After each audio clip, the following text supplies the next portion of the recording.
የኢትዮጵያ ኦርቶዶክስ ተዋሕዶ ቤተክርስቲያን የስድስተኛው ፓትርያርክ በዓለ ሲመት በመንበረ ጸባዖት ቅድስት ሥላሴ ካቴድራል ተካሄደ።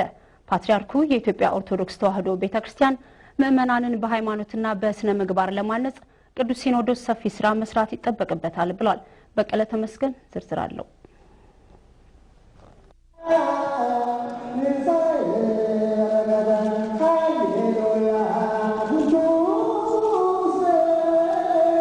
የካቲት 24 ቀን 2005 ዓመተ ምህረት በፈቃደ እግዚአብሔር የኢትዮጵያ ኦርቶዶክስ ተዋሕዶ ቤተክርስቲያን ፓትርያርክ ሆኜ ተሾሜያለሁ። ስለዚህ የተጣለብኝን ኃላፊነት ያለምንም አድልቦና ተጽዕኖ የኢትዮጵያ ኦርቶዶክስ ተዋሕዶ ቤተክርስቲያንን ካህናት፣ ምዕመናንና ምዕመናት የሁሉም አባት ሆኜ በእኩልነት በቅንነትና በታማኝነት በፍቅርና በትህትና አገለግላለሁ። ስድስተኛው የኢትዮጵያ ኦርቶዶክስ ተዋሕዶ ቤተክርስቲያን ፓትርያርክ በዓለ ሲመት በመንበረ ጸባዖት ቅድስት ሥላሴ ካቴድራል ተካሂዷል። ብፁዕ ወቅዱስ አቡነ ማትያስ ቀዳማዊ ርዕሰ ሊቃነ ጳጳሳት ዘኢትዮጵያም ቃለ መሐላ ፈጽመዋል።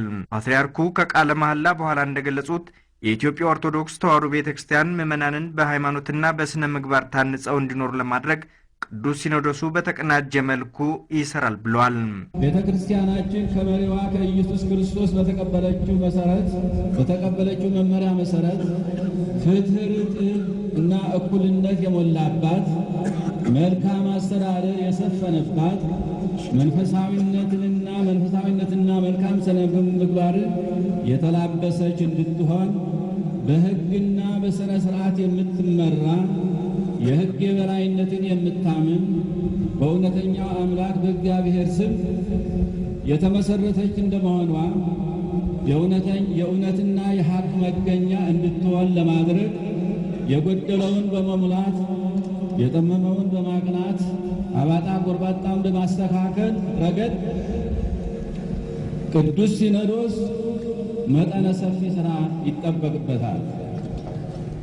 በስድስተኛው የኢትዮጵያ ኦርቶዶክስ ተዋሕዶ ቤተክርስቲያን ፓትርያርክ በዓለ ሲመት ላይ የተገኙት የህንድ ኦርቶዶክስ ቤተክርስቲያን ፓትርያርክ ብፁዕ ወቅዱስ አቡነ ባስልዮስ ባራቶማ አቡነ ጳውሎስ ሁለተኛ በበኩላቸው የኢትዮጵያ ኦርቶዶክስ ተዋሕዶ ቤተክርስቲያንና የህንድ ኦርቶዶክስ ቤተክርስቲያን ያላቸው የረጅም ጊዜ ግንኙነት ተጠናክሮ ይቀጥላል ብለዋል።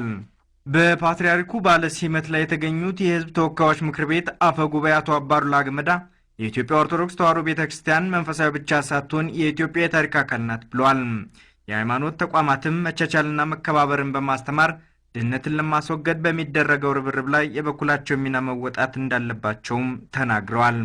ሁሉም የሀገራችን የእምነት ተቋሞች ታሪካችን ሊቀጥል የሚችለው ሃይማኖቶቻችንና እምነቶቻችን ተጠናክረው ምዕመኖቻችን ጠንክረው ሊቀጥሉ የሚችሉት ሀገራችን የጀመረችው የዲሞክራሲያዊ ስርዓት ግንባታ ሲጠናከር መሰረት ሲይዝ ልማታችን ሲፋጠንና ድህነትና እርዛት ሲወገድ በመሆኑ ይህንን ለማስወገድ መጣር፣ ምዕመናኑን መቀስቀስ፣ ማስተማር፣ ወደፊት እንዲራመድ ማድረግ እንደዚሁም አዲሱ ወጣት አዲሱ ትውልድ አገሩን የሚወድ የሚያፈቅር ሞራል ያለው በስነ ስርዓት የታነጸና የሥራ ፍቅሩ የዳበረ እንዲሆን የማድረግ ግዴታም ይኖራል።